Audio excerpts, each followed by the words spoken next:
Sweet children, immortal Baba has come to give each of you a third eye of this knowledge. Sweet children, immortal Baba has come to give each of you a third eye of this knowledge. You now know the three aspects of time and the three worlds.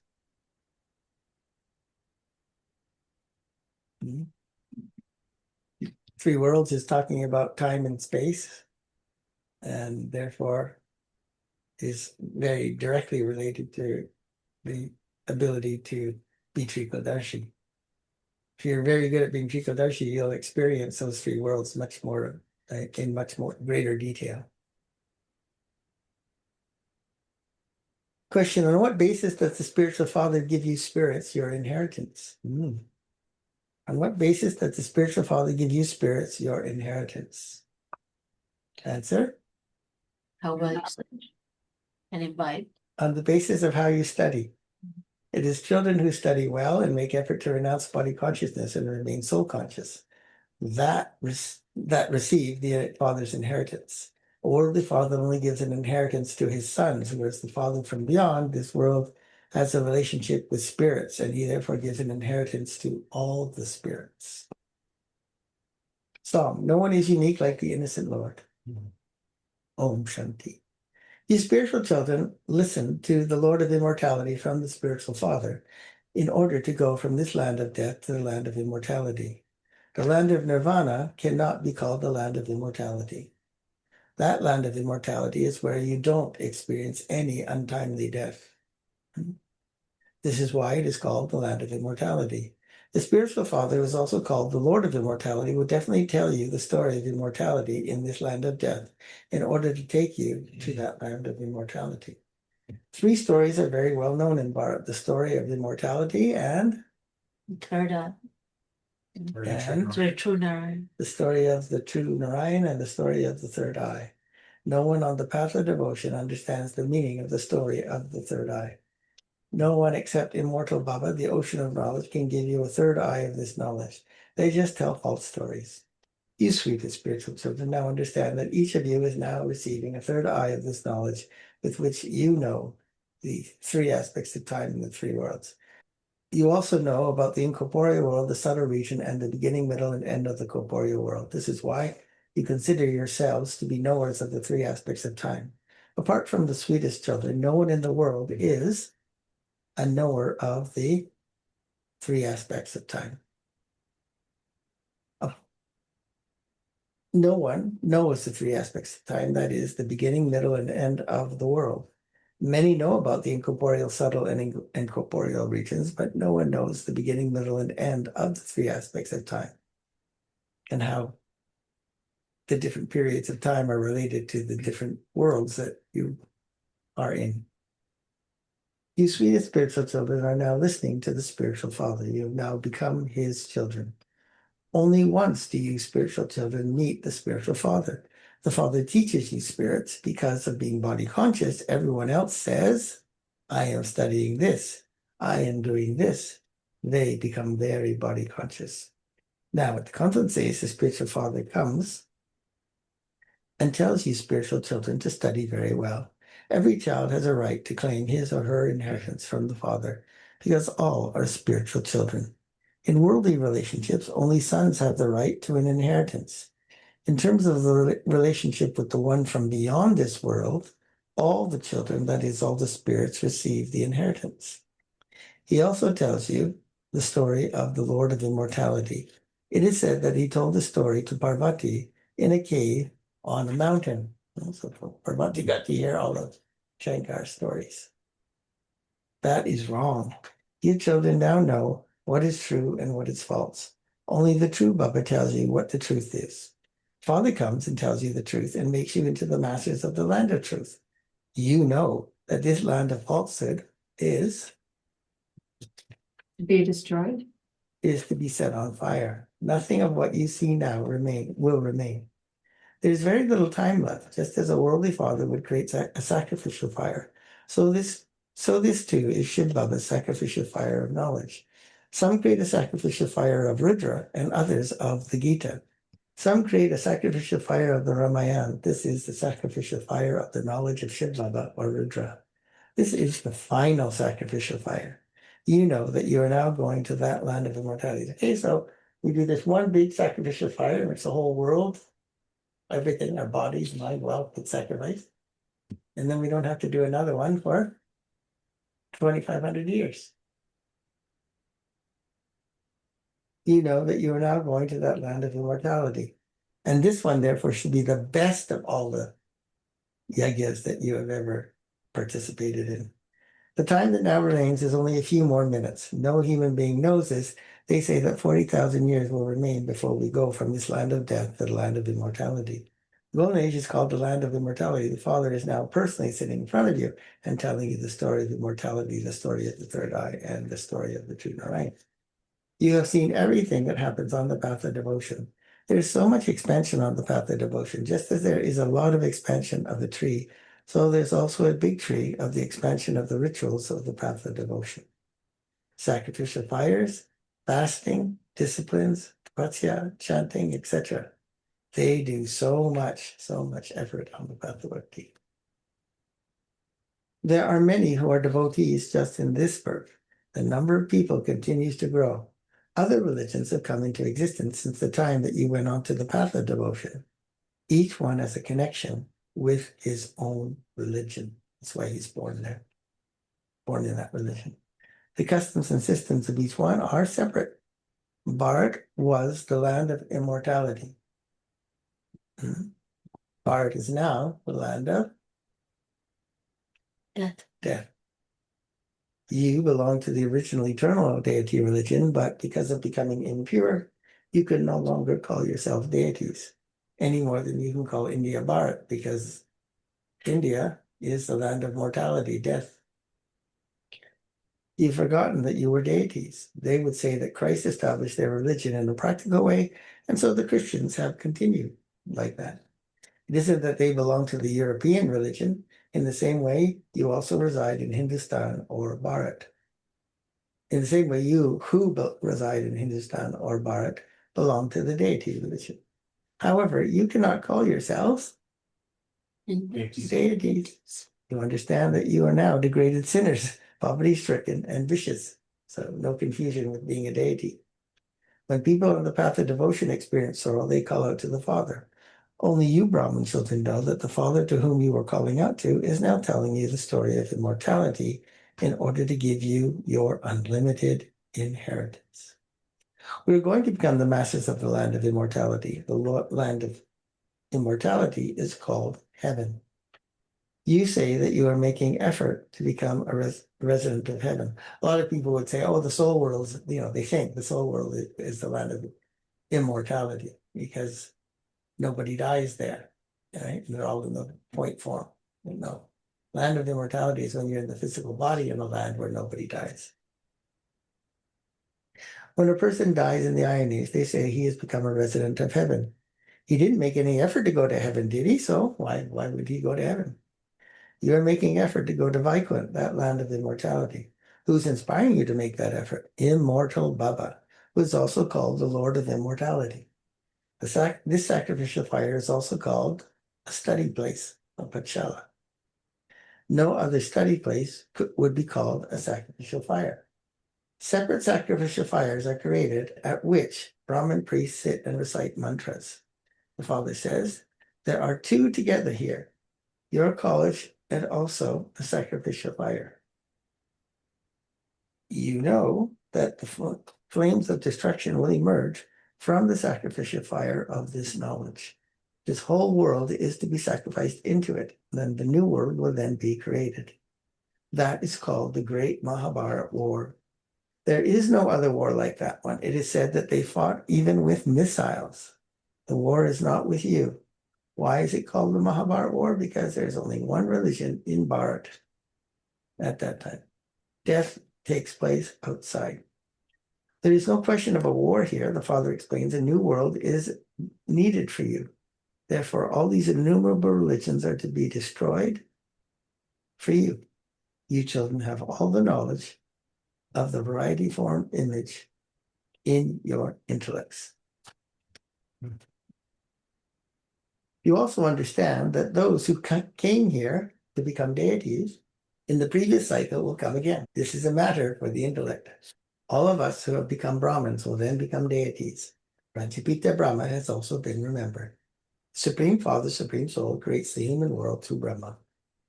This is why Brahma is called the father of humanity. However, no one knows how or when he creates it.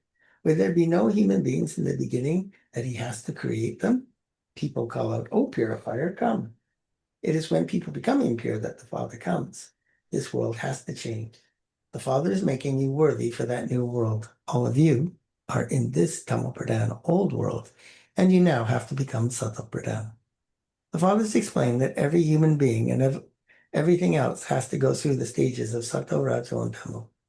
There's been no greater revolution than God changing hell into heaven, changing devils into deities. It's the greatest revolution, evolution as well as revolution in history. The world definitely becomes old from new. You wear new clothes when they also become old. You have received this knowledge. You're now listening to the story of the true Narayan, Satya Narayan Kata. The Gita is the jewel of all scriptures. All the rest are its children. Just as there are the offspring of Brahma, so the Gita is the main one. The highest on high is the mother and father. The rest are children. You can now receive your inheritance from the mother and father. No matter how many scriptures others study or whatever they do, they cannot receive this inheritance that you are receiving.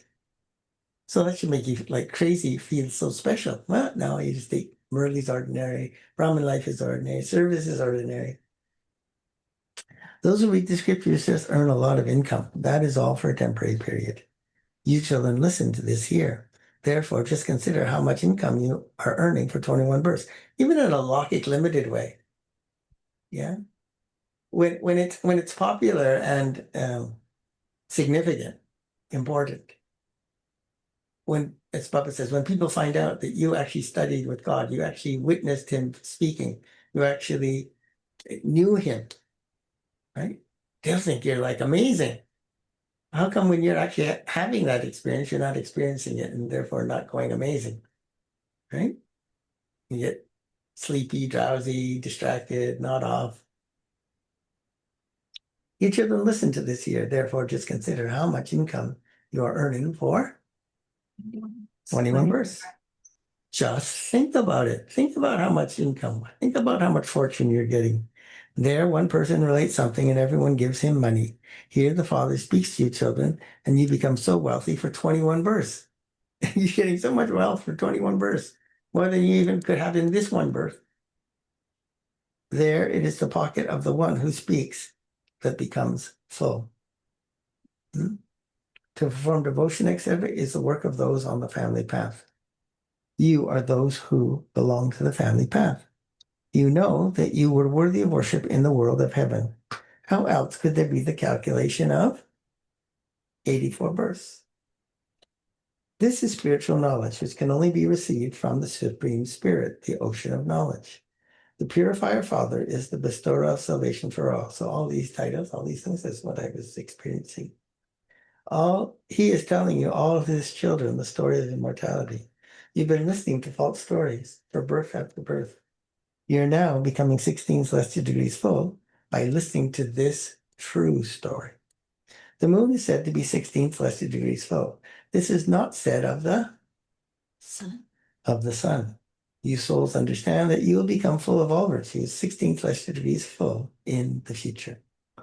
Then after half the cycle, you will also have alloy mixed into you, impurity.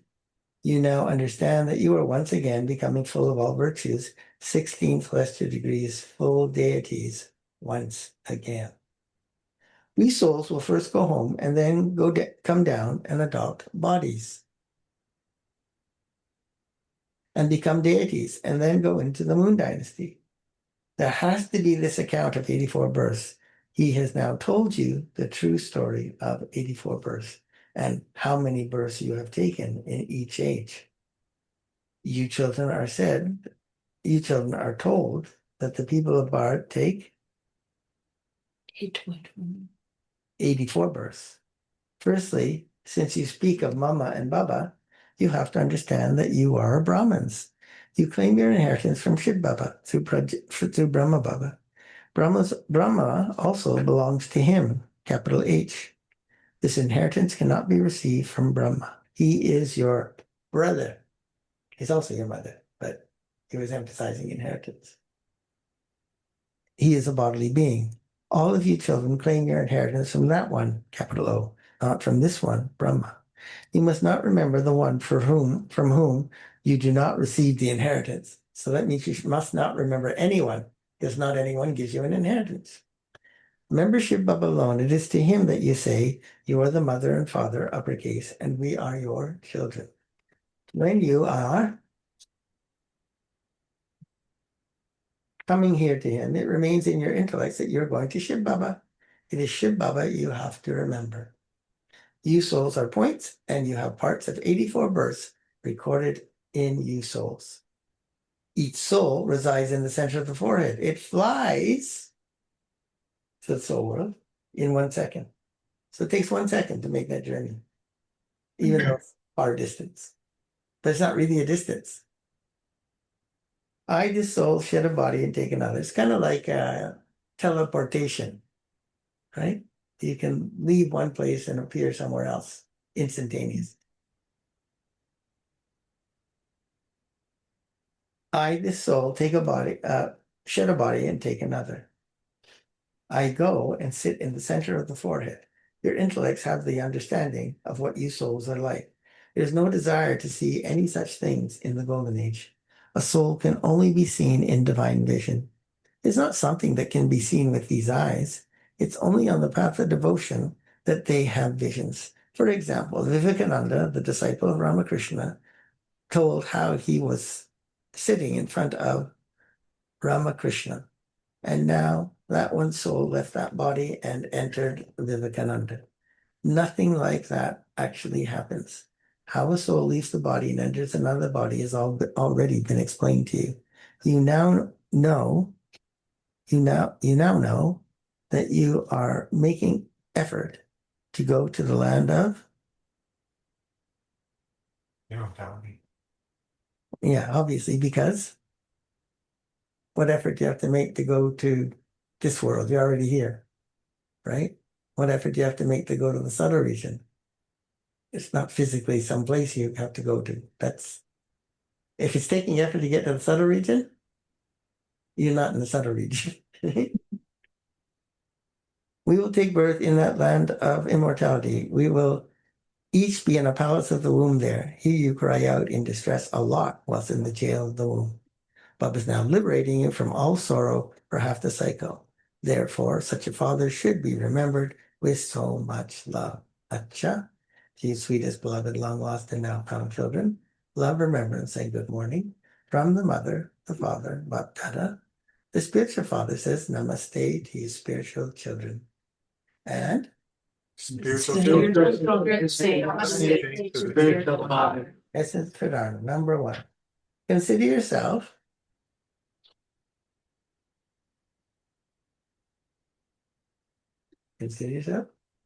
To be a soul. to be a soul.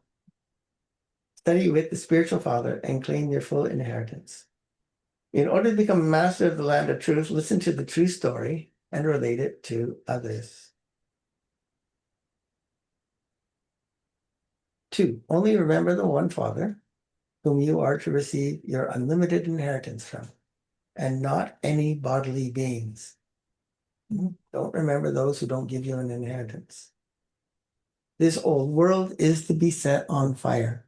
Therefore, see it, but don't see it. Blessing.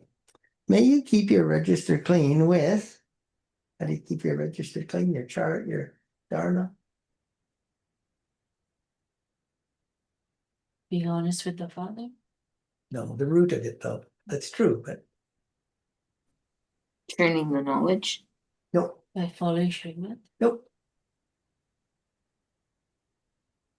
Keep your register clean with the Power of yoga. power of silence and be loved by God and the divine family. Just as an invention in science has been created whereby whether you have written whatever you have written can be erased, like the computer, Etch-a-Sketch, all these little devices you can draw on.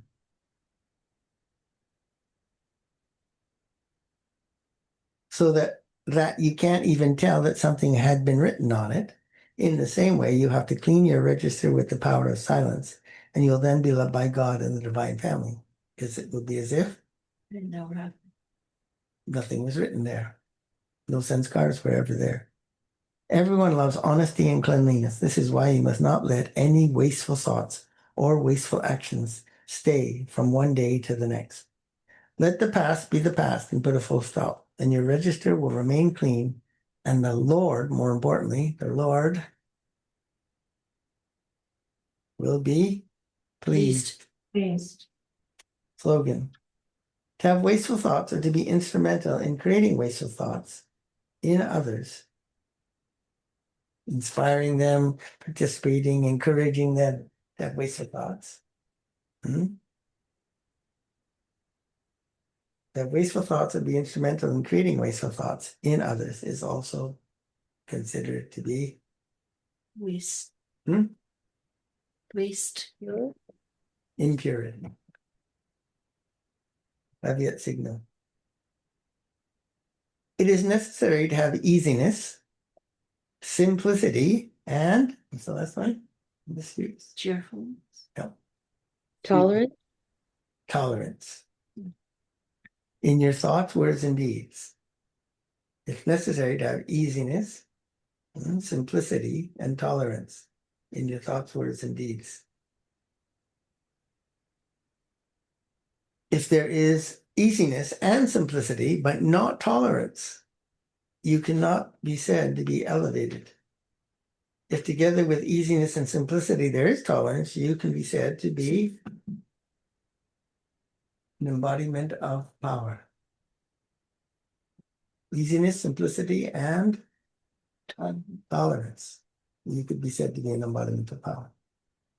So you work on those three now. Now you understand what it will make you, then you work on that. They portrayed the Shaktis with both the virtues of easiness and tolerance. In the present result, in some cases, there is more tolerance, and in other cases, there is more easiness. Now make both of them equal. Because if there's easiness but less tolerance, right? Then you will settle and be influenced by lower quality, lower standards, by manmat parma. If there's more tolerance than easiness, Doing it by force. Hmm? You're tolerating by force. yeah, but you won't be able to inculcate. You won't be able to absorb. Now make both of these equal. Om Shanti.